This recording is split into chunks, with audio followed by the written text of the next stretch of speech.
বিগত 5 বছরে আমরা দেখেছি যারা এইচএসসি অ্যাকাউন্টিং এ A+ পেয়েছে তারা ঠিক কোন তিনটি কাজ করেছে। নাম্বার 1, মুখস্থ নয়, বুঝে শেখা। যারা অ্যাকাউন্টিং এ A+ পেয়েছে তারা কখনোই মুখস্থ করে অ্যাকাউন্টিং শিখেনি। তারা প্রথমত জিনিসটা বুঝেছে যে কোথায় কি করতে হবে, কোন জাবেদাটা কিভাবে হয়, কোনটা ডেবিট হয়, কোনটা ক্রেডিট হয়। তারপর সেই অনুযায়ী প্রত্যেকটা অঙ্ক সলভ করেছে। আমাদের ক্লাসে আমরা ঠিক সেই কাজটা করব।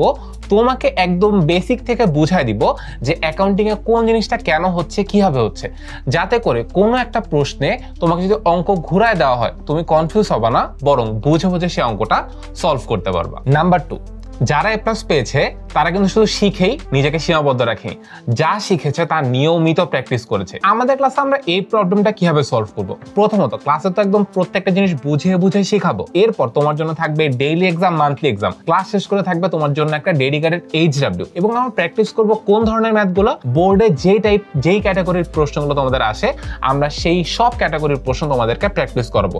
নাম্বার 3, আর্থিক বিবরণী ভয়কে দূর করেছে। আর্থিক বিবরণী যদি একটা ভয় বা আতঙ্কের নাম, কিন্তু এই ভয়টাকে আসলে আমাদেরকে জয় করতে হবে। আর্থিক বিবরণীতে অ্যাকাউন্টিং ফার্স্ট পেপার এবং অ্যাকাউন্টিং সেকেন্ড পেপারে 40 মার্ক রয়েছে। এই 40 মার্ক যদি তুমি না পাও A+ও কিন্তু গন। আমাদের যে আর্থিক বিবরণীর প্রশ্নগুলো সেগুলো আগে বুঝে বুঝে দেখতে হবে কোন প্রশ্নে কিভাবে সলভ করতে হয়, রেওয়া মিলের মধ্যে যেই এন্ট্রিগুলো থাকে সেগুলো কিভাবে সলভ করতে হয়।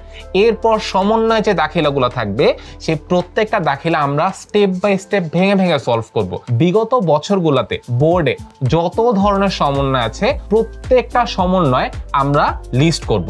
লিস্ট করে সেই লিস্টটাও তোমাকে দিয়ে দিব।